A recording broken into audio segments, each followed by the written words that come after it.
Good morning. स्वागत है आप सभी लोगों का हमारे learn math with Aarti Devi के चैनल पर। आज हम क्लास 9th का डॉक्टर मनोहर रे का जो पॉलिनोमियल चैप्टर जो हम बहुत पद मतलब कंप्लीट कर रहे हैं, तो उसका पार्ट 1 कंप्लीट हो गया है।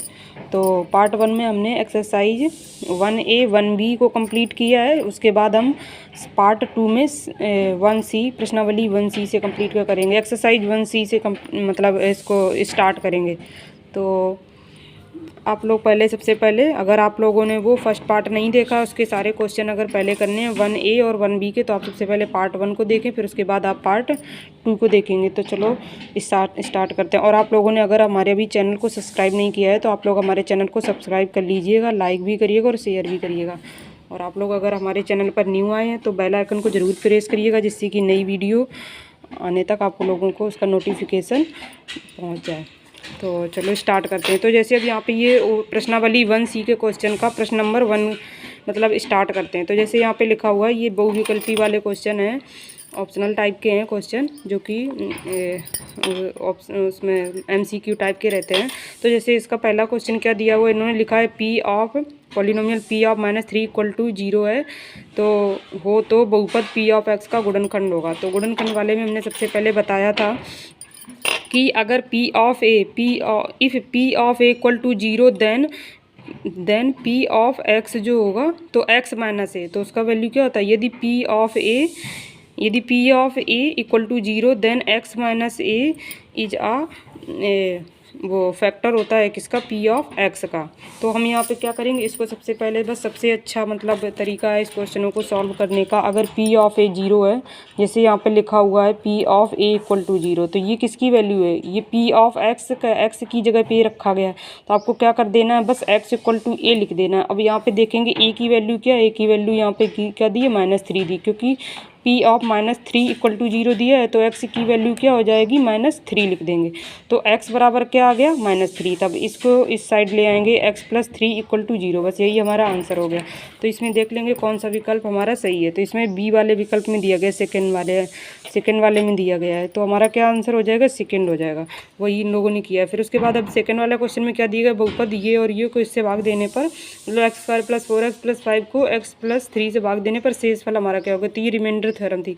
रिमाइंडर थ्योरम में क्या होता था, इसमें क्या होता था, बस अगर जैसे जो इसका अगर भाग देना, तो उसमें अगर P ऑफ A 0 आ जाए, तो वही हमारा मतलब इसको रिमाइंडर थ्योरम से करते हैं, उसमें P ऑफ A 0 आ जाए। तो ये क्या दिया है, हमने मान लिया है कि P ऑफ x हम लिख देंगे। अब इसको क्या दिया गया है कि जैसे P ऑफ x क्या दिया गया, x² + 4x + 5 दिया गया है, x² + 4x + 5, और इसमें क्या है, x + 3 से भाग देना है। तो यहाँ पे क्या हो जाएगा, अब बस हम रिमाइंडर थ्योरम से हम इसको सॉल्व करेंगे। इस पर बस P ऑफ A अगर हमारा 0 आ जाए, तो वही हमारा ये शेष फल होगा। तो वही हमारा क्या हो जाएगा, शेष फल। तो P ऑफ A, तो हम क्या करेंगे, x + 3 लिखा है, x + 3 से भाग देना है, तो x + 3 = क्या लिखेंगे, इसको 0 मान लेंगे, x + 3 = 0। तो x बराबर क्या हो जाएगा, -3 हो जाएगा, -3 हो जाएगा। तो x बराबर -3 इसमें पुट कर देंगे, x बराबर -3। तो x बराबर -3 इसमें जब पुट हम कर देंगे, x बराबर -3, P ऑफ x की जगह पे क्या रख देंगे, -3। तो x की जगह पे कर देंगे -3 का होल क्यूब + 4 × -3 + 5। तो 3 × 9 -4 × 12 + 5, तो 9 5 कितना हो जाएगा, 14 - 2 क्या आ गया, P ऑफ -3 2 आ गया। तो जो P ऑफ -3 की वैल्यू आएगी, वही हमारा क्या हो जाएगा, रिमाइंडर। तो P ऑफ -3 की वैल्यू क्या है, 2, यही हमारा रिमाइंडर हो जाएगा, यही हमारा आंसर हो जाएगा 2। तो इसका आंसर क्या हो जाएगा, 2। अगर हमें किसी भी बहुपद का मतलब क्या बोलते हैं, अगर हमें किसी भी पॉलिनोमियल का क्या बोलते हैं भाग देकर अगर हमें शेषफल निकालना है, तो उसकी बस P ऑफ x की जगह पे हमें बस वही P ऑफ A निकाल देना, P ऑफ A = 0 रख देना है, और बस फिर उसको सॉल्व कर देना है। जो हमारी P ऑफ A की वैल्यू आ जाएगी, वही हमारा क्या हो जाएगा, रिमाइंडर हो जाएगा। तो आई होप कि आप लोगों को ये क्वेश्चन समझ में आ गया होगा। अब हम क्वेश्चन नंबर 3 करते हैं। इसका एक गुणनखंड है। गुणनखंड क्या होता है, इसको हम ऐसे करेंगे, क्योंकि जब कोई भी एक मतलब जो क्या बोलते हैं मूल होगा, अगर वो किसी का गुणनखंड तभी होगा जब वो उस इक्वेशन को सेटिस्फाई करेगा। जैसे अगर हम मान लें कि इसको विकल्प से करेंगे, जैसे कि मान लें हम पहले वाला विकल्प इसका गुणनखंड है, तो हम देखेंगे x बराबर 3, x minus 3 equal to 0, x की वैल्यू 3 इसमें पुट करके देखेंगे। अगर वो पुट करने के बाद x की वैल्यू अगर 0 आ रहा है p ऑफ a, तो फिर वो उसका गुणनखंड हो जाएगा। अगर नहीं आ रहा है तो नहीं होगा। तो इसमें अब फिर हम x बराबर 1 पुट करके देखेंगे, तो और फिर x बराबर 2 रखेंगे। वैसे पहले वाले से आ गया। x बराबर 3 रखेंगे तो 3 त्रिका 9 27 माइनस 3 त्रिका 9 27, देखो ये कैंसिल हो गया। यहाँ पे हो जाएगा 4 3 12, 12 से 12 कैंसिल। तो इसलिए ए वाला हमारा आंसर हो जाएगा ऑप्शन ए, क्योंकि x बराबर 3 रखने पर ये पूरा पॉलिनोमियल 0 0 हो रहा है, मतलब p of x equal to 0 आ रहा है एट x बराबर a पर, और ए क्या है, x की वैल्यू 3 है। तो इसलिए ये हमारा क्या हो जाएगा, उसका गुणनखंड हो जाएगा। अब उसके बाद हम सेकेंड वाला क्वेश्चन करते हैं, ये अगला क्वेश्चन करते हैं, नेक्स्ट वाला। तो क्वेश्चन नंबर 4 में क्या दिया गया, इसमें भी पूछा गया गुणनखंड, सेम वैसे ही क्वेश्चन ये भी करना है इसको। जैसा हमने पहला वाला क्वेश्चन नंबर 3 बताया, वैसे ही क्वेश्चन नंबर 4 भी करना है। इसमें भी वही पुट करके देखेंगे, जिसमें 0 आ जाएगा वही इसका गुणनखंड हो जाएगा। फिर उसके बाद अब अगला वाला क्वेश्चन करते हैं। ये वाले क्वेश्चन में क्या दिया गया है, निम्नलिखित प्रश्नों में से p को अगर g से हम भाग दें तो मतलब भागफल शेषफल बताना है। भाग देने के बाद फिर उसके बाद ये भी बताना है कि g p का गुणनखंड है कि नहीं है। तो हम ये वाला एक क्वेश्चन करके देख लेते हैं, फिर उसके बाद बाकी आप लोग करेंगे। तो क्या करना है, हमने p ऑफ x क्या दिया गया है, हम सबसे पहले लिख लेते हैं। p ऑफ x क्या दिया गया है, p ऑफ x दिया गया है x क्यूब माइनस का 3x स्क्वायर प्लस का 5x माइनस का 15, और g ऑफ x क्या दिया गया है, x माइनस 3 दिया गया g ऑफ x। तो आपको क्या करना है, इसका g ऑफ x का p ऑफ x में भाग देना है। तो हम ऐसे लिख लेंगे x माइनस 3, उसके बाद फिर यहाँ पे लिखेंगे x क्यूब माइनस का 3x स्क्वायर प्लस का 5x माइनस का 15। इसमें वैसे ही भाग देना है जैसे हम लोग छोटी क्लासों में देते थे। तो अब इसमें क्या करना है, अब जैसे x माइनस 3 का इसमें भाग देना, तो आपको क्या करना है, सबसे पहले बस ये फर्स्ट वाला जो टर्म होता है आपको यहाँ पे वो टर्म लिखना होगा। यहाँ पे भागफल की जगह पे बस आपको एक टर्म चाहे आप ऐसे कर सकते, इसका जो फर्स्ट टर्म है और इसका जो फर्स्ट टर्म है, तो आपको सबसे पहले क्या करना है, इसका इसमें डिवाइड कर देना। तो यहाँ पे क्या आएगा, एक्स स्क्वायर आएगा। बस इसका इसमें उससे एक कम लिखना है, बस उतना भाग दे के। तो आपको यहाँ पे भाग दे के क्या बचा, एक्स स्क्वायर, तो यहाँ पे लिख देंगे एक्स स्क्वायर। अब इसका मल्टीप्लाई अब इन दोनों में बस करके यहाँ पे रख देंगे, जो भी आएगा रखते जाएंगे। एक्स स्क्वायर का मल्टीप्लाई इसमें करेंगे, क्या आया, एक्स क्यूब। एक्स स्क्वायर का मल्टीप्लाई इसमें करेंगे, क्या आया, माइनस का 3x स्क्वायर। अब फिर यहाँ पे क्या करना होता है, जो भी यहाँ पे साइन दिए होते हैं इसके बस अपोजिट साइन लिखना होता है। जैसे यहाँ पे प्लस लिखा हुआ तो आपको यहाँ पे माइनस लिख देना है, यहाँ पे माइनस लिखा हुआ तो आपको यहाँ पे प्लस लिख देना है। फिर उसके बाद इनको क्या कर देना है, ऐड कर देना है। अब ये प्लस का ऊपर का और नीचे माइनस का तो ये कैंसिल हो जाएगा, ऊपर वाला माइनस का ये प्लस का तो ये कैंसिल हो जाएगा। अब ऊपर वाली अब इनका वो क्या कहते हैं उतारांक ले लेते हैं, तो क्या हो जाएगा, 5x माइनस का 15 हो जाएगा। अब फिर वही सेम चीज़ करना है, जैसे यहाँ पे ये x लिखा हुआ है, ये 5x, बस इसका फर्स्ट वाला टर्म देखना होता है। जैसे ये x लिखा हुआ, ये 5x, तो 5x में से हम क्या करेंगे, x को डिवाइड कर देंगे। तो यहाँ पे क्या बचेगा, 5, तो हम यहाँ पे क्या लिख देंगे, प्लस का 5। अब यहाँ पे अब 5 का बस इन पूरे में गुणा कर देंगे। फिर उसमें 5 का x में मल्टीप्लाई करेंगे 5x, 5 3 जा 15 माइनस का 15। फिर इसके बाद हम क्या करते हैं, यहाँ पे जो साइन लिखा हुआ था इसका अपोजिट साइन यहाँ पे लिख देते हैं। फिर उसके बाद इनको ऐड कर देते हैं, तो ये प्लस का ये माइनस की कैंसिल हो जाएगा, ये भी कैंसिल हो जाता है। यहाँ पे 0 आ गया, तो ये हमारा क्या होगा, शेषफल हो गया। इसी को हम क्या बोलेंगे, रिमाइंडर। तो इसमें यही क्वेश्चन में पूछा गया था कि इस क्वेश्चन में यही पूछा गया था, हम लोग यही क्वेश्चन कर रहे थे। इसमें बताना है p ऑफ x को g ऑफ x के भाग देना है। फिर उसके बाद भागफल इसका क्या आया, भागफल ये आया एक्स स्क्वायर प्लस 5, जो कि यहाँ पे यही देखो आया एक्स स्क्वायर प्लस 5, और शेषफल इसका क्या है, 0। अब इसमें फिर ये भी बताना है कि इसमें यह भी बताइए कि g जो है p ऑफ x का गुणनखंड है। हाँ, तो गुणनखंड ये तभी होगा कोई भी, क्योंकि हमने अभी बताया था कोई भी एक बहुपद दूसरे बहुपद का गुणनखंड तभी हो सकता है जब वो उसको सेटिस्फाई कर रहा हो। मतलब सेटिस्फाई करने का मतलब है वो उसका शेषफल 0 आ रहा हो, मतलब सेटिस्फाई कर रहा हो और 0 आ रहा हो। तो जब 0 आ रहा है शेषफल तो ये इसका गुणनखंड होगा। तो हम लिख देंगे कि भागफल ये और शेषफल ये, फिर लिखेंगे जी ऑफ एक्स जो है वो पी ऑफ एक्स का गुणनखंड है। ये गुणनखंड कब नहीं होगा? जब आपका शेषफल 0 नहीं आएगा। जब आपका शेषफल 0 नहीं आएगा तो वहाँ पे आपको क्या करना होगा, तब वहाँ पे लिखेंगे कि g of x p of x का गुणनखंड नहीं। आई होप कि आप लोगों को ये भागफल समझ में आ गया होगा। अब चलो अगला क्वेश्चन करते हैं। अगला क्वेश्चन देखो क्या दिया गया, क्वेश्चन नंबर 6 में पी ऑफ एक्स ये दिया गया, जी ऑफ एक्स ये दिया गया। इसमें भी वैसे ही भाग देना है, सेम। क्या करना है, x माइनस 2 यहाँ लिख लेंगे, फिर ये पूरी संख्या लिख देंगे। फिर हमने यही बोला था कि एक्स क्यूब जैसे यहाँ पे लिखा हुआ और एक कम करके बस आपको लिखना होता है, तो एक्स स्क्वायर।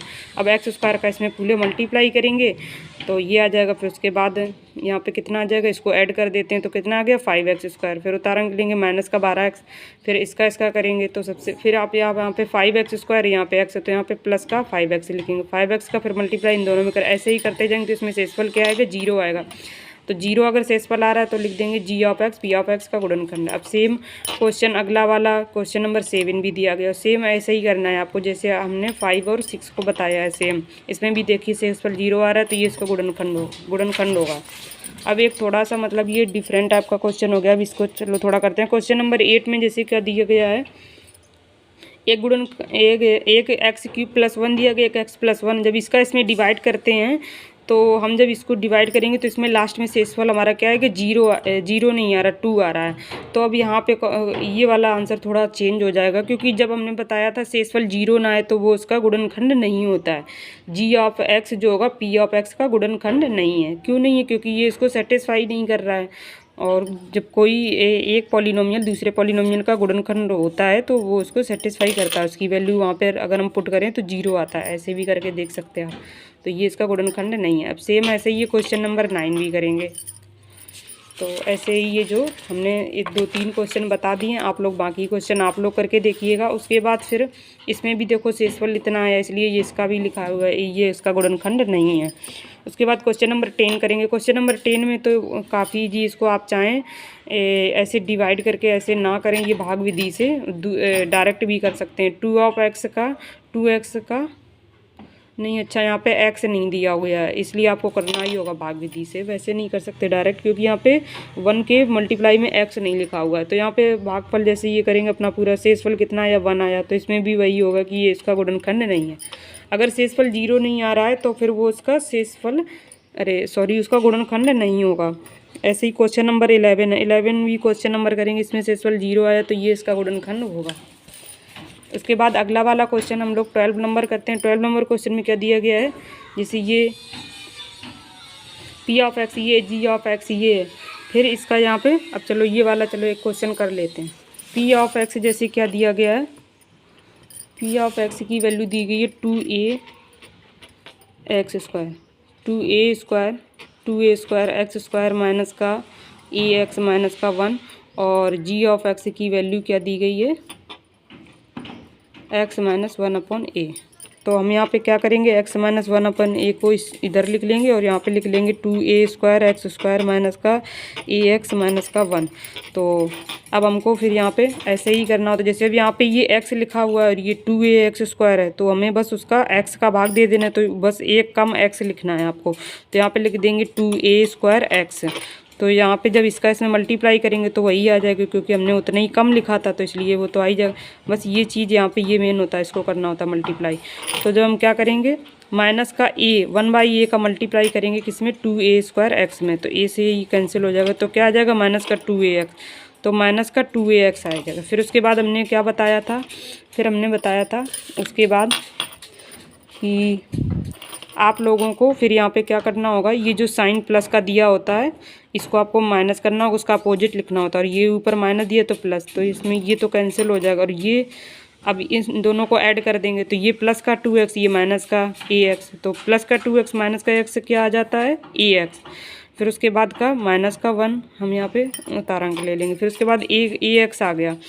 अब हम यहाँ पे ये क्या लिखा हुआ है x माइनस 1/a, तो ये x लिखा हुआ है ये ax, तो x आपको एक कम लिखना होता है। तो यहाँ पे क्या लिख देंगे प्लस का a। अब a का मल्टीप्लाई यहाँ पे करेंगे तो हो गया ax, और माइनस a का फिर मल्टीप्लाई इसमें करेंगे तो माइनस का 1 हो जाएगा।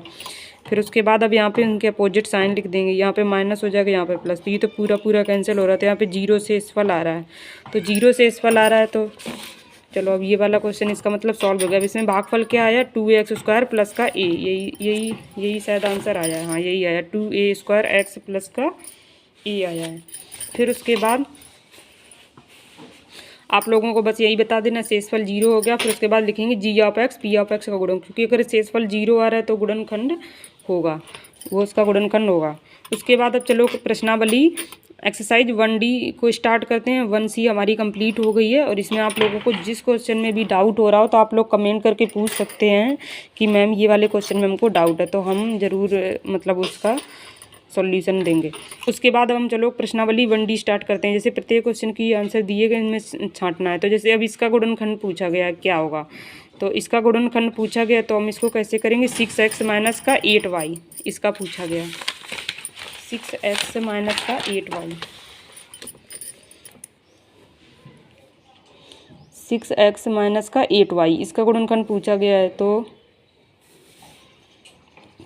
हम इसको कैसे करेंगे, यहाँ पे 2 सबसे पहले कॉमन ले लेंगे, 2 3 जा x माइनस 2 4 जा 8, तो इसमें बस यही लिख देंगे, इतना ही हो जाएगा। तो इसमें देखते हैं इसमें विकल्प में पक्का दिया गया होगा। हाँ देखो ये दिए गए, 2 हमने बाहर कॉमन ले लिया, 3x माइनस का 4y यही हो जाएगा। तो इसका आंसर क्या हो जाएगा, ए वाला हो जाएगा। उसके बाद अब हम अगला वाला करते हैं। इसकी गुणनखंड क्या है, इसमें हम क्या x³ माइनस x² लिखा हुआ, तो इसमें हम क्या लिखेंगे, अब इन्हीं विकल्प में ही देखेंगे। एक तो x² कॉमन हो सकता है, तो x माइनस 1 ये वाला हो जाएगा सेकंड वाला आंसर। ये नहीं होगा, फर्स्ट वाला भी नहीं होगा, ना थर्ड होगा, ना फोर्थ होगा, सेकंड होगा आंसर। उसके बाद फिर हम अगला वाला क्वेश्चन स्टार्ट करते हैं। फिर उसके बाद अब इसमें लिखा हुआ है निम्नलिखित के गुणनखंड ज्ञात कीजिए। प्रश्न से इतने 3 से 10 तक पूरे सभी के यहाँ गुणनखंड हमें निकालने हैं। तो p² x माइनस का qx² इसके गुणनखंड निकालना, तो यहाँ पे x हम कॉमन ले लेंगे, तो p² माइनस का qx हो जाएगा। ये तो काफ़ी ईजी है, बस इसमें आपको जो दोनों में कॉमन दिखे उसी को आपको कॉमन ले लेना है, बस वही हमारे गुणनखंड हो जाएंगे। तो इसमें क्या कॉमन दिख रहा है, इसमें b दिख रहा है, ax माइनस का xy हो जाएगा। इसमें जैसे लिख रहा है तो इसमें 21 कॉमन दिख रहा है, और x दिख रहा है कॉमन, और y xy 21 xy कॉमन ले लेंगे, xy प्लस 3 हो जाएगा। ऐसे ही ये सारे क्वेश्चन कर लेंगे। 7 वाला क्वेश्चन ये 6 वाला भी हो जाएगा। 7 वाले में क्या करेंगे, 7 वाले में लिखा हुआ है कि xy a plus B Y Z a plus B, तो इसको थोड़ा मतलब दूसरे तरीके से भी करके देख सकते हैं। सबसे पहले हम चलो करके देखते हैं इसको कैसे करेंगे। इसके गुणनखंड xy a plus B, xy a plus B, दूसरा है y Z a plus B, xy a plus B और y Z a plus B. तो सबसे पहला एक हमारा कॉमन क्या हो जाएगा, y, इन दोनों में से हमको ऐसे ऐसे कॉमन लेना है। एक इससे कुछ y a प्लस बी एक कॉमन हो गया, y a प्लस बी।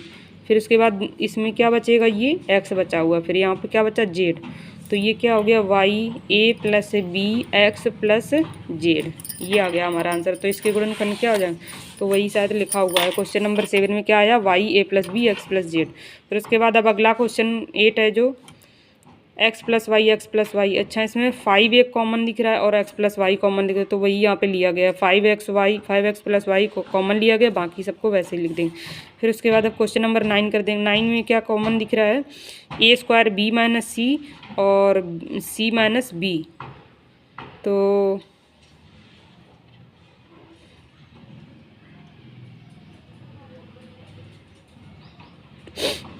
हाँ इसको क्या करेंगे, इसको इसमें अभी कुछ नहीं कॉमन दिख रहा है, तो इसको सबसे पहले मल्टीप्लाई करेंगे, a² b minus C, a² b minus C minus का B C minus B, minus का बी सी माइनस बी। ये क्वेश्चन नंबर हम 9 को सॉल्व कर रहे हैं। इसका हमें क्या निकालना है, गुणनखंड, इसके हमको फैक्टर निकालने हैं। तो इसमें हम क्या करेंगे, a² b माइनस सी लिखेंगे। फिर उसके बाद यहाँ पे देखेंगे b, अब ये b माइनस सी लिखा है, इसको भी b माइनस सी तब बन सकता है जब हम इसमें -1 कॉमन ले लें, तो ये क्या हो गया, b माइनस सी। अब देखो दोनों में ये b माइनस सी कॉमन दिख रहा है, तो b माइनस सी हम कॉमन ले लेंगे, तो क्या हो जाएगा, a² और एक ये माइनस प्लस हो जाएगा, तो a² b, तो क्या हो गया, b माइनस सी और दूसरे ब्रैकेट में क्या हो जाएगा, a² प्लस का b। तो यही हमारा क्या हो जाएगा आंसर। इतना ही इसमें इतना ही सॉल्व करना है आप लोगों को। क्वेश्चन नंबर 9 हो गया। क्वेश्चन नंबर 10 करेंगे। √3a plus √3a plus √9b plus √6 plus का √6 लिखा हुआ है। तो आप लोगों को अब ये वाला करना है। तो इसको हम कैसे करेंगे, ये क्वेश्चन नंबर लास्ट है 10 है 1D का। तो इसको हम कैसे करेंगे, इसमें √3 ही कॉमन दिख रहा है मुझे, तो सबसे पहले √3 ऐसा लिख देंगे। फिर उसके बाद इसको लिख देंगे 3, क्योंकि रूट में बाहर आएगा ये 9 तो 3 हो जाएगा। इसको लिख देंगे प्लस का b। और फिर इसको √6 को क्या लिख सकते हैं, √3 इंटू √2 लिख सकते हैं। और 3 को क्या लिख सकते हैं, √3 इंटू 3 लिख सकते हैं। तो अब हम √3 इसमें कॉमन ले लेंगे तो क्या हो जाएगा, a प्लस √3b प्लस का √2। बस इसको ऐसे ही लिखेंगे, √3 कॉमन हो जाएगा बाहर। तो वही इन लोगों ने लिखा हुआ है, वैसे ही लिखा हुआ है। √3 कॉमन ले लिया, a प्लस √3b प्लस √2। तो अब आप लोगों का ये 2 एक्सरसाइज कंप्लीट हो गया है, 1A और 1B।